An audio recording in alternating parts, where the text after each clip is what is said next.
Welcome back to GiantMonsterGames. My name is Adrian. We're playing some actual Abzan Midrange this time, not the negative counters, not Abzan Midrange that I was recording on last time. What are we thinking? What do we think? We have double rhino, some... Yeah, I think we can run at this. We're on the play. Oh no, we're on the draw. We're on the draw. So our opponent is going to play first. We can make some decisions as to what they play. They are playing, looks like, an artifact-based deck. Neat. So this is Tolarian West. Enters battlefield, you can transmute it. Oh, maybe not, actually. Might be a combo deck, actually. I was confusing it with the other Tolarian card, which is makes mana by artifacts, which is totally banned. So it's not going to be that. I think we're going to run this guy down. We're going to pay the life. We're going to Inquisition our opponent. See what they got going on. The next turn we're probably going to Scavenging Ooze. Scavenging Ooze. Let's get some Inquisition going on here. See what our opponent has. See what the game plan is going to be. So it's Tron. I've played so much Tron in the last 2 days. Like, every single matchup I keep getting is Tron.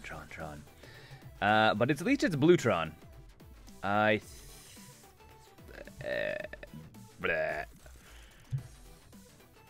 think we can scoop away Remand.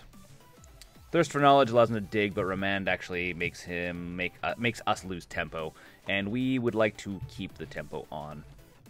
This is going to be really frustrating. I'll open this up, you guys can see what's going on here. Super frustrating. I'm playing against so much Tron. Urza's Mind has been played, and he is shipping it back to our turn, which is fine.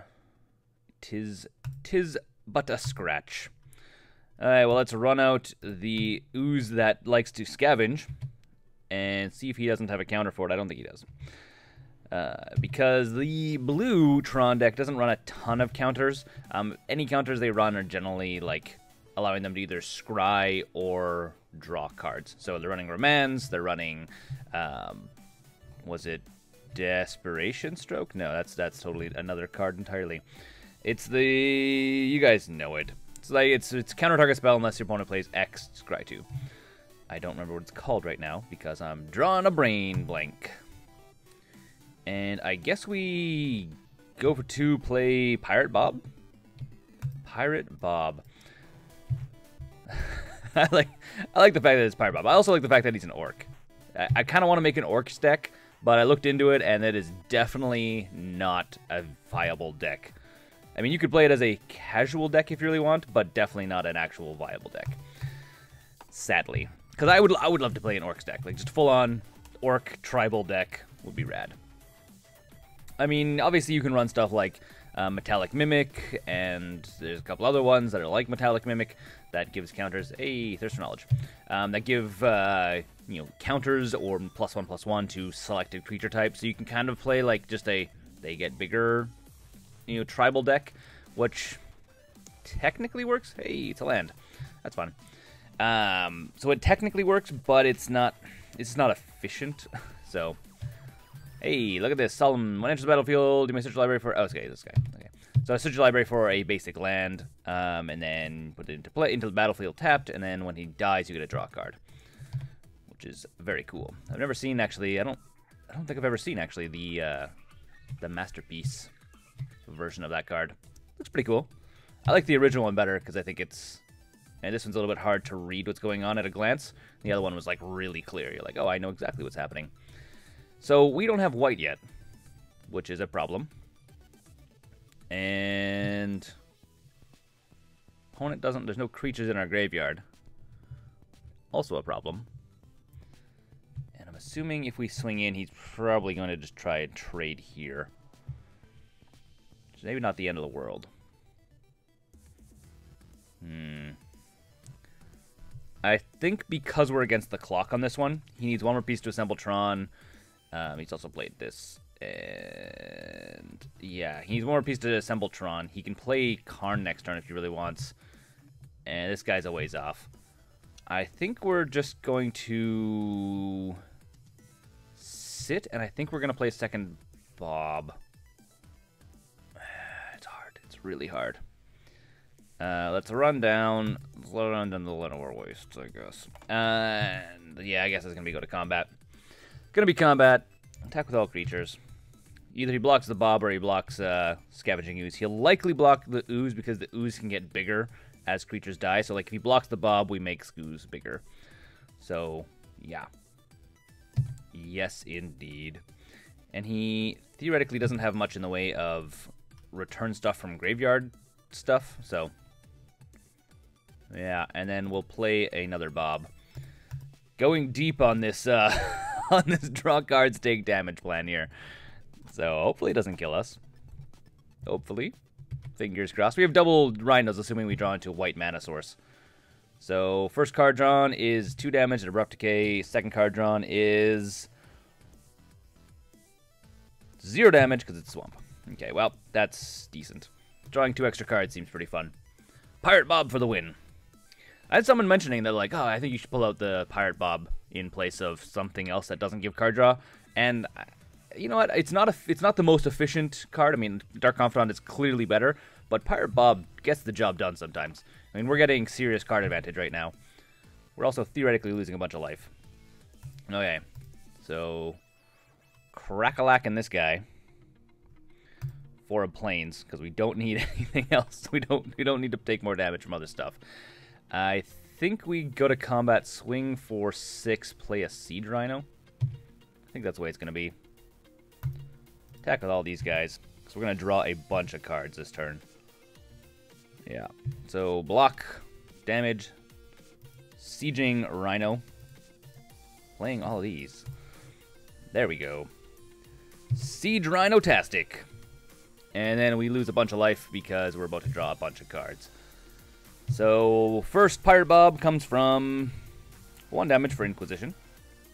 And 0 damage for Field Ruin. So far, we've been lucky. We've been like, yeah, fantastic. Pirate Bob has been getting the job done here. So, opponents, more Thirst for Knowledge. So, digging deeper. So far, we're working out pretty nicely. I mean, our opponent is just not finding the last piece of Tron, which is rough for him. Which, for us, I don't mind. Pitched another mine. Double Thirst for Knowledge. I mean, as soon as our opponent gets something into play, it's gonna be harder for us. I mean, if he has a Platinum Angel in hand, we know he has these 2 guys at hand still. So this guy enters the battlefield or leaves the battlefield, choose a land of each basic type and destroy that. So he's gonna choose a swamp, a plains, a forest, ouch, ouch, ouch, an island, and a mountain. So, but it looks like he's digging. I don't think he, 1, 2, 3, 4, 5, 6. So he's nowhere near. If he had the last piece of Tron, he would have seriously hindered us. Mind you, I don't think he would have, if he plays this guy, he wouldn't actually stop us from winning. Because he's at 6. And Karn, on the other hand, oh, looks like our opponent is saying something. I'm not sure what he's saying. He went, fair enough. And then New Karn, which I haven't played against yet. So it's real type of cards to the library, and opponent chooses one of them. Okay, so card advantage of your opponent's choosing, which I guess is not terrible. And then you can play the cards that have been exiled with Karn as well. So, yeah. Draws 9 cards. Oh, GG. Opponent didn't draw into it. Didn't find it. Going to game 2. Okay, well. So he went to Scoops. Sideboard, and we were playing against Blue Tron. We have stuff for Tron. Because nowadays that Tron is so freaking popular, we automatically pack the stuff to deal with Tron. Just in every single deck. I don't even chance it anymore. So let's put the stuff we're going to be putting in over here. So it's going to be Dampening Sphere is 100% coming in. Can't not bring a Dampening Sphere. I always call it Dampening. Be advised, it is damping. If you are playing in a tournament, they're like, name a card, and you say Dampening Sphere. Fun fact, that card doesn't exist. So, be advised. We're also going to throw another Ghost Quarter. Pithing Needle, because we can name Karn. We can also name Mindslaver, which is actually what we're going to do with it. Because I don't want to be Mindslavered. That's literally not what I want to see happen. And I think we actually throw in a couple Nature's Claims. We pull out... what? 2 Wall of Omens can come out. Lingering Souls is... fine. Farseek, 2 of you can come out. I know they are ramp, technically, but Yeah, they can kind of come out. Abrupt Decay comes out because there's not really a whole lot that we need to destroy of his that is 3 or less, so it might as well be pulled out. Courser's good. Cast down. Do I leave in cast down? I think I leave in 2 cast downs. Mostly because we can use them against Wormcoil or other creatures. Actually, I think we're just going to leave in 3. I think it's going to be fine to leave in 3. Yeah, so that should give us a slice against Tron. Yes. Also, we're putting in another land with Ghost Quarter, so taking out the Farseeks is going to be even a little bit better to not have.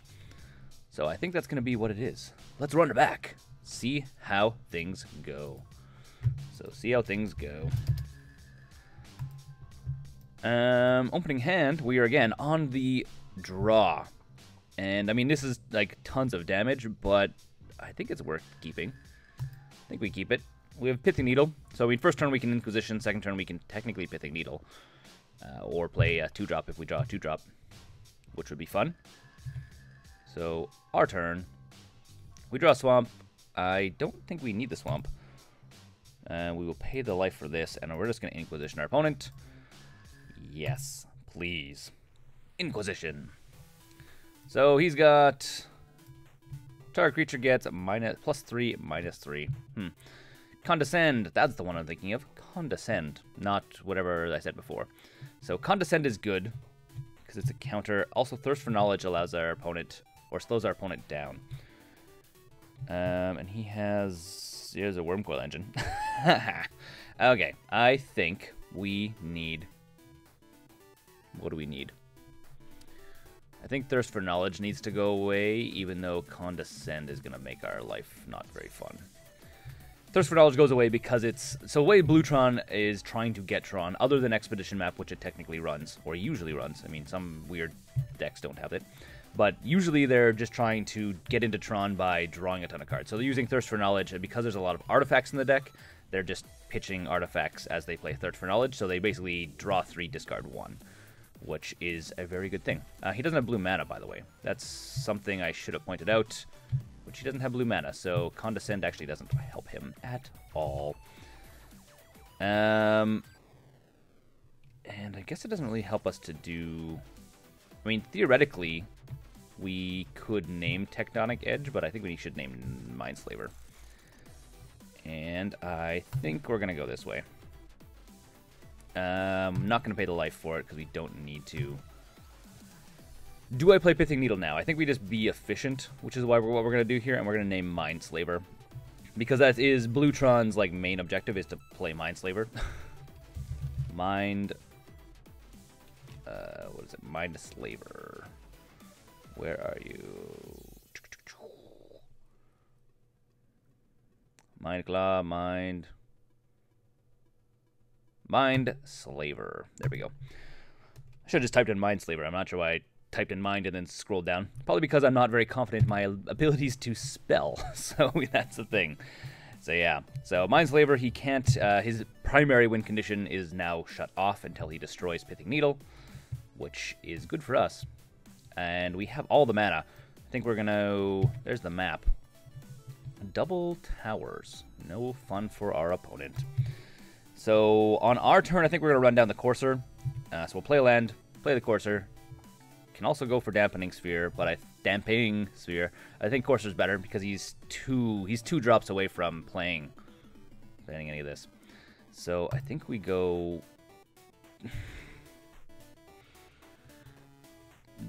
Oh, that sucked. We needed to play Overgrown Tomb because green, white, or green, colorless. That's okay. It's okay. It's okay. Calm down. Punt counter number 1 right there. Just for you guys. Punt counter numero uno. Could have been awesome. Could have been good times. Good times had by all. But it is not. So yes. Damping Sphere doing its thing. Which will slow down Tron as well, so he's going to have a harder time casting his bigger stuff. So he's actually going to need to get into more land to cast his Wormcoil Engine. And he... Ooh. So he... What did he dig up? He digged up... Digged up. He dug up a Rain of Tears, or River of Tears. So he's not going to go for Tron. He doesn't have a way of dealing with Damping Sphere currently, but what it sounds like. Okay. At this point, I think we pay the 2 life for this guy, and we just run... Oh, no, wait. So here's the thing. We know he has Condescend in hand. So... we play Skoos. I think we play Courser. Because he'll have to use his Condescend then. He'll have to use the Condescend. Which is fine. It's a thing that will happen. He will Condescend this guy, because we'd rather play Rhino and actually have Rhino swinging every single turn. So obviously we can't pay the 2 mana. So we are not going to do that. We're not going to pay it. So we're going to get countered, which we expected. The upside about this, though, is if we play Skoos next turn, or we'll probably play Rhino next turn, but if we play Skoos, we actually have something to eat, which makes Skoos bigger. Always fun. So I think we're sitting in a good spot. We have our opponent relatively well locked down, so the Abzan deck is doing what the Abzan deck is supposed to be doing, which is play value creatures, lock down your opponent with control stuff. There's a Thirst for Knowledge. So Condescend's gone, so we know he still has this thing. This doesn't kill Siege Rhino, but it does kill Skoos if we play Skoos. So that's a thing. I call it Skoos, by the way, because it's Scavenging Ooze. So you take like the first little bit of it, Ska, and then Ooze, as in Skoos.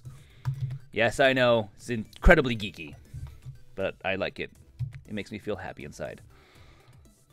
Okay. Lingering Souls is also pretty cool.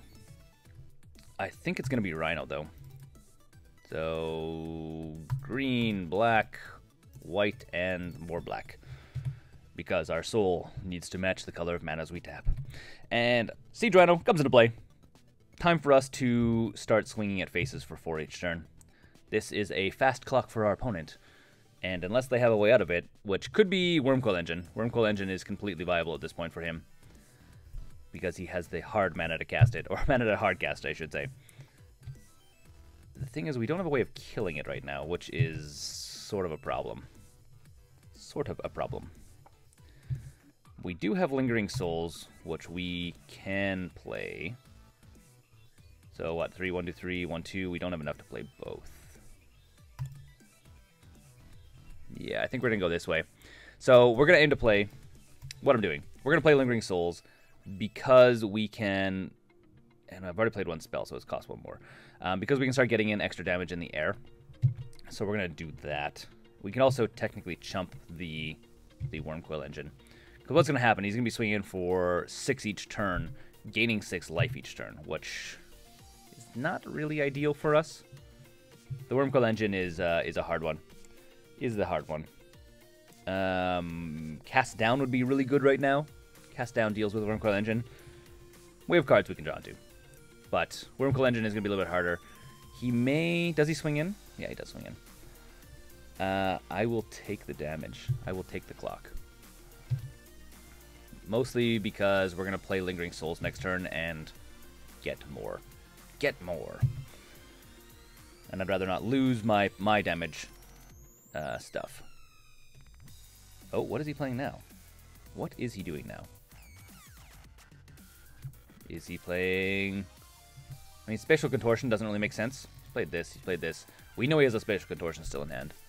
And he's pitched his Mindslaver, because he obviously can't play it or use it with Pithing Needle. Even though he could, if he played it, he could have technically been activating it, so...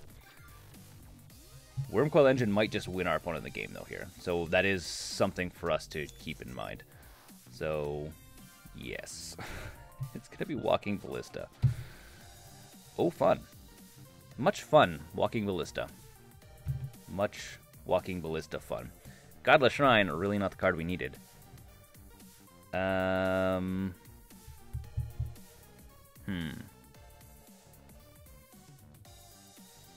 mean, in theory, we could... What? So 4, 1, 2, 3, 4, 1, 2, 3. So he can make this a 4/4 next turn. What shoots down coursers? It shoots down these guys. Shoots down a lot of stuff. Shoots down a lot of things. What I can be doing... So trying to figure out what's the best line of play here. Could swing in with everything. Likely I would get in 4, 5, 6 damage. I think we play Courser because we can use it to... Yeah, because we can use it to basically essentially block the Wormcoil Engine, which is kind of what we need to do right now. So if we can split it into 2, we can at least get rid of one of them. Hey, check it out. Windswept Heath. I would like to play Windswept Heath. That sounds awesome. Wall of Omens also doesn't help us at all. not even a little bit. I guess it kind of helps us, but I don't think it helps us enough. I think playing another value creature such as Scavenging Ooze is going to be better. So we get a... what, a Plains? Forest? I think it's going to be... I think it's going to be a Plains.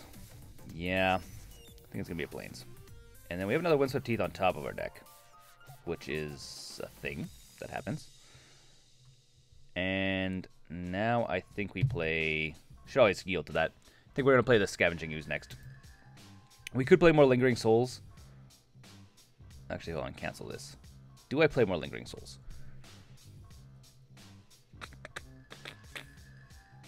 No, I think we played the Scavenging Ooze. Yeah, Scavenging Ooze it is. Oh, remember that time I didn't tap green mana? Because it doesn't auto tap. No auto tapping. No auto tapping for you, my friend.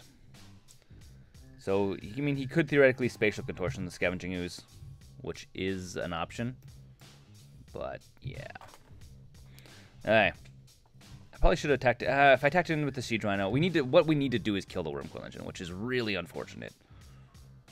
Drawing into a card would have been awesome.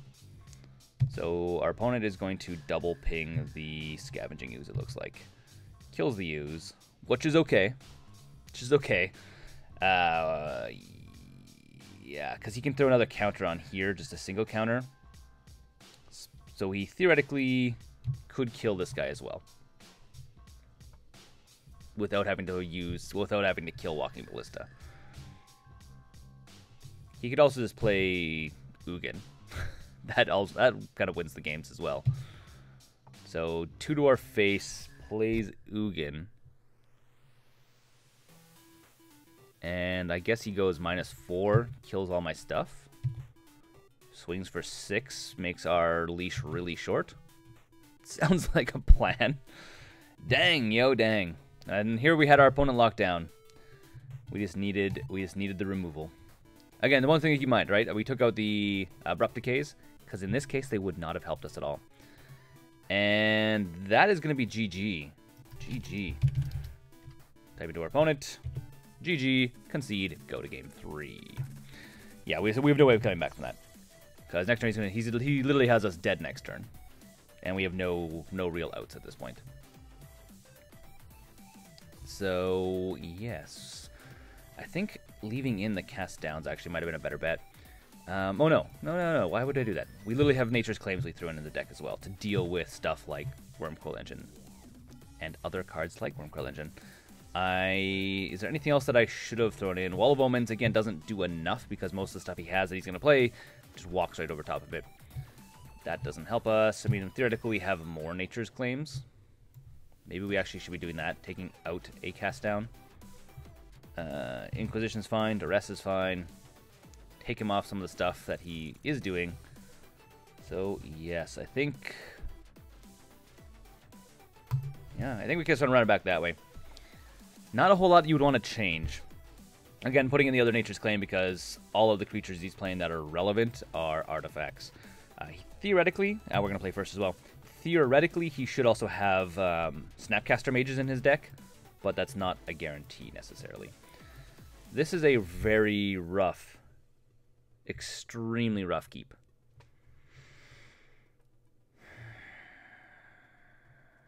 I think we keep it, though. Like, only green mana. The thing is, we have Farseek, so we can technically go and fetch up a forest or a... well, in this case, it'll be a... we'll fetch up a... probably fetch up a swamp / plains. So we'll bench up the other 2 color mana that we need, which will be fine for us. Which it just basically throws us off by a turn. Theoretically, we can also Nature's Claim, which I should have done on his turn. Yeah. Okay, well, let's throw down on the plains. Let's Farseek.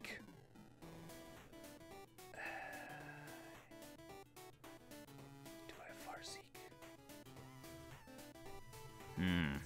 That was a misplay on my part. I needed to Nature's Claim the Expedition map. And I think I still do.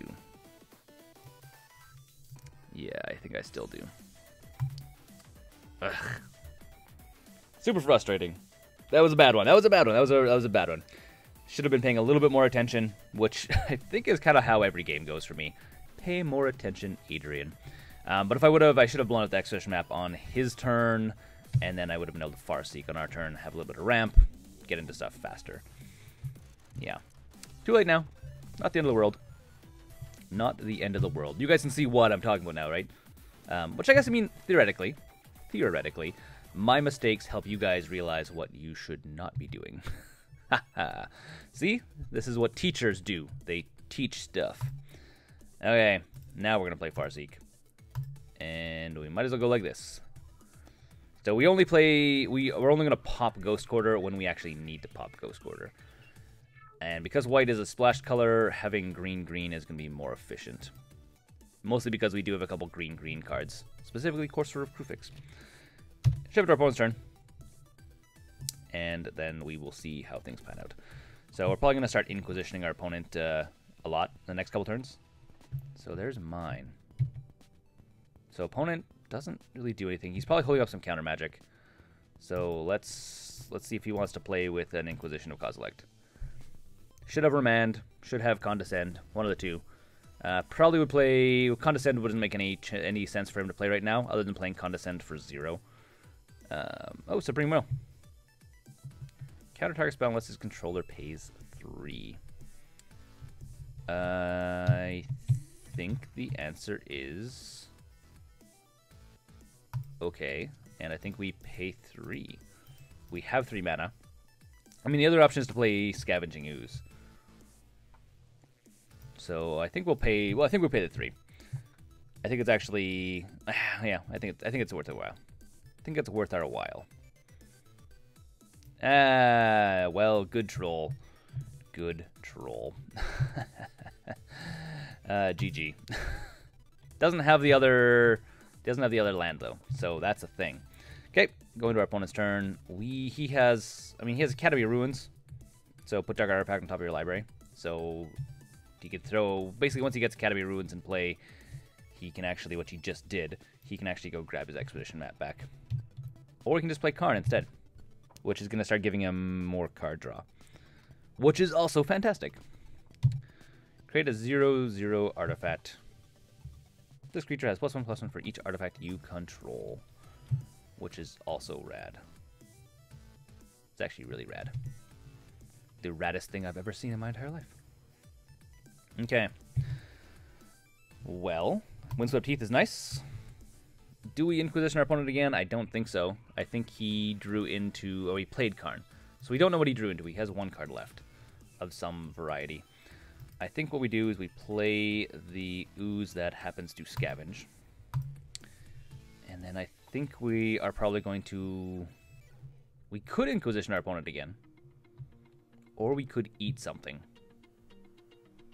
We could eat a magnitude of different things. I kind of want to... I could also play a second Skooz as well. But they're not... Doesn't make a ton of sense to play a second Skooz. Or does it? Or does it? I think it does. So I think we're going to crack this guy. And I think we get a... Do I want a Godless Shrine or do I want Overgrown Tomb? I think I want Overgrown Tomb. And we're going to pay the life. And we are going to play another Scavenging Ooze. Here we go, Scavenging Ooze. Lots of thought going in here. Lots of thought. Blue Tron. I enjoy playing against Blue Tron because it's an interesting deck, to say the least. Okay. See, what does our opponent think, and or no? So he's going to create another... Yeah, so 2/2/2s is a thing. Probably not going to attack in. At this point, we don't have any action to take on Karn. And we keep drawing into land. Always fun. Okay, well, let's see what our opponent has in their hand now. So we know they have a River of Tears, but they should have some other stuff as well. See what he has. If he wants to counter, that's fine. We'll let it be countered, and we'll actually just play a second Inquisition, I think. So he has a Remand, which he didn't want to play because he wants to play Ugin. Well, that's a card. I'm surprised he didn't actually just Remand it. That's kind of seems surprising. So Ugin, he needs 8. 1, 2, 3, 4, 5. Yeah. Indeed. Well, right now he doesn't have any way of drawing. Well, he has to draw into it, which is kind of, I guess, way it goes. So I think we're gonna go sacrifice this, blowing up the mine, which is okay. And our Inquisition doesn't do us anything else right now. So he's going to try and return what? So he's going to activate Academy Ruins. Probably trying to return Expedition Map. Is what I would guess. And this is Tolarian, whatever I'm going to call it. Alright, well, let's not let you do that.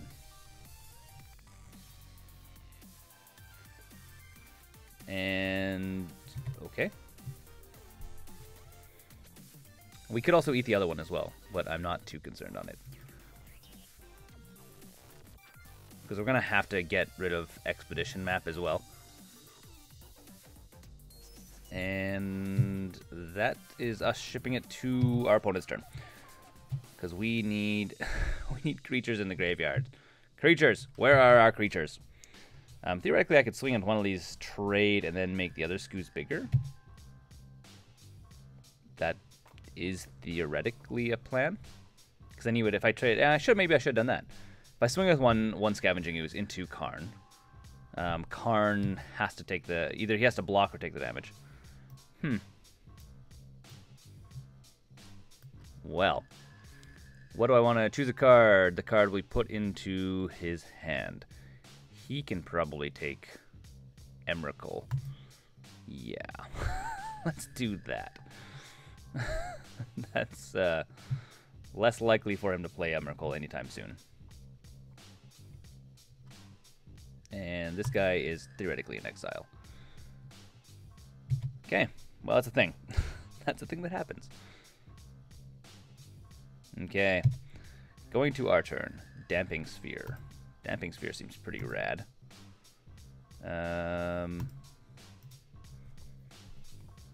So there we go.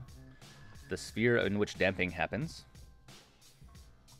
And he's going to remand it. Well, I didn't see that coming. That is one heck of a card to play for our opponent to draw. So I guess we're going to play it again, though. Damping Sphere. And then we can still hold up the scoozes. I think we actually...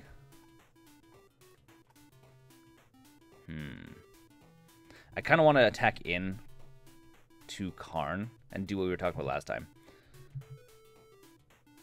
Yeah. Why not?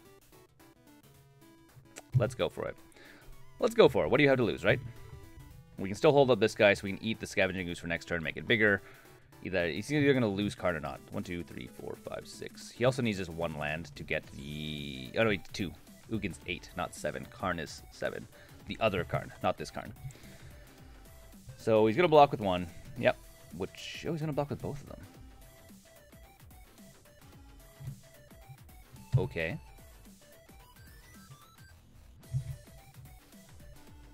Is there something I don't know? No. That's exactly what I thought. Okay. Hey. And then we hold on because he can theoretically Academy Ruin Expedition map. The thing is, by the way, the reason why I haven't been like, I'm going to eat the Expedition map right now, is because he can then, in response, use Academy Ruin and grab it. So it's like, I'm going to eat it, and then he's going to say, no, before you do that, I'm going to do this. So he put a card from... Okay, so he's going to play Solomon. Which means, I guess, this guy stays as a 2-2. Unfortunate. Unfortunate indeed. In theory, I can eat the Expedition map now, though.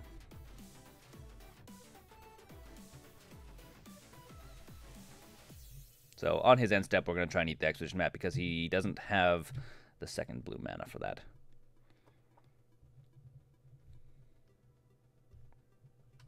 And I think our opponent's realizing that he needs at least one more mana because Damping Sphere makes it so every spell you costs one more. Okay. Eating this guy. No Expedition map for you. Okay. We draw yet another Scavenging Ooze, which is fun. We might as well play it. If we had other ways of drawing, I would not be tapping down the plains, but we don't. So I'm kind of we're just hanging out. We're just hanging out, and we're down to 4 minutes already. Okay, let's Inquisition our opponent. Yeah. See what our opponent has in hand. Need to swing into Karn again. I mean, yeah. Yeah. Engineered Explosives seems like a card to go to the graveyard. Okay, go to our opponent's turn. I mean, I'm playing way slower because I'm trying to like figure out what I'm doing here. Like, what am I doing? What's my best play? Also because I'm the control deck, and he is the aggro deck trying to push through damage. So he's probably going to do the draw card things. Mine, I guess? Huh. I have a hunch. We can actually close this. I have a hunch he's about to play Ugin and then wipe our board, which is really fun. We just didn't draw into enough action. We're just like a little bit too slow. Like, no! We drew into land, we drew into lots of fun things, but not the things we needed. So he's gonna get rid of these scoozes. Yeah. Hold on, does it get rid with one or more colors? So it doesn't even get rid of the artifacts. Dang. So sad for me. Okay, well, let's see if we can find a way out of this. Duress? Really? Sure, let's do that and then ship it to our opponent's turn. No! Yeah. Well, this is the way it goes. So, yes. This is, I think we're going to lose this one now. Our opponent got the card out. We just had like 4 turns where we weren't drawing into anything that was super relevant, which makes me very sad. Very sad indeed. And we have stuff, I mean, we have a decent sideboard against Tron. Just, if you don't draw it, you don't draw it. That's basically what it comes down to. And our opponent plays Wormcoil Engine. Yeah, that's gonna be the winning move right there. So this is us losing. I guess, I mean, it's had 2 games lost back to back. Mind you, we're playing against like a top tier deck versus medium-ish budget deck. So I'm not that sad. But it was a good match. It was a good matchup. I had a couple misplays. We identified them and said, hey, don't do that. This is bad. It's a bad indeed. Pithing Needle. Sure. Naming Ugin. Ugin. Spirit Dragon. Okay. And then we'll let our opponent have the game. So, yes, anyways, until next time, though. This has been Abzan Midrange, playing budget-ish, like $200 budget, so still budget for Modern. And my name's Adrian. This is GiantMonsterGames. Thanks for watching, and don't forget to game like a giant monster. Go to end screen. Thanks for watching the videos here on Giant Monster Games. If you want to support the channel directly, we now have a Patreon page which you can go and become part of the broader Giant Monster Games community. Additionally, if you want to see some other awesome videos, you can click right here or right here.